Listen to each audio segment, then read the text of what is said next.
Hi అన్న. నమస్తే అన్న. సో మీ పేరేంటన్నా? విక్రమ్ అన్న నా పేరు. ఎక్కడి నుంచి వచ్చినారు సిద్దిపేటకి టాటూ వేసుకోవడానికి? నేను గజ్వేల్ నుంచి వచ్చిన. గజ్వేల్ నుంచి వచ్చినారా? సో థ్యాంక్ యూ అన్న. సో ఇంతకుముందు ఎట్లా వచ్చినారన్న మన స్టూడియో? ఎట్లా నేను బిఫోర్ ఒక 5 months బ్యాక్ నేను ఒక టాటూ వేసుకున్నా.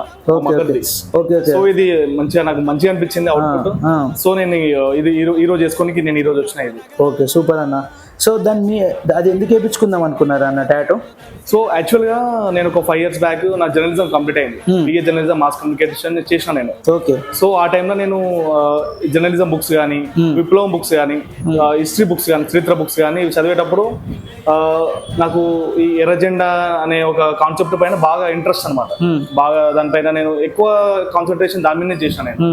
సో ఈ ఎర్రజెండా పార్టీ వాళ్ళు వీళ్ళు జనాలకు ఏ విధంగా హెల్ప్ చేస్తున్నారు, ఏ విధంగా సహాయం చేస్తున్నారు అని బాగా నాకు ఒకటి మెయిన్ టాపిక్, మెయిన్ చాప్టర్ అయిపోయింది నా లైఫ్లో. సో నేను అప్పటి నుంచి దీనిపైన రీసెర్చ్ చేయడము, ఇది చాలా పాజిటివ్గా నాకు ఉండడం, సో నాకు బాగా నచ్చింది అనమాట ఇది. సో నేను ఇది ఫైనల్గా ఒక రోజు చేసుకుందాం అనుకున్నా. ఆ రోజు ఈ రోజు కంప్లీట్ అయిపోయింది సక్సెస్ఫుల్గా. నేను ఇది వేసుకుందాం అనుకున్నా, వేసేసుకున్నా.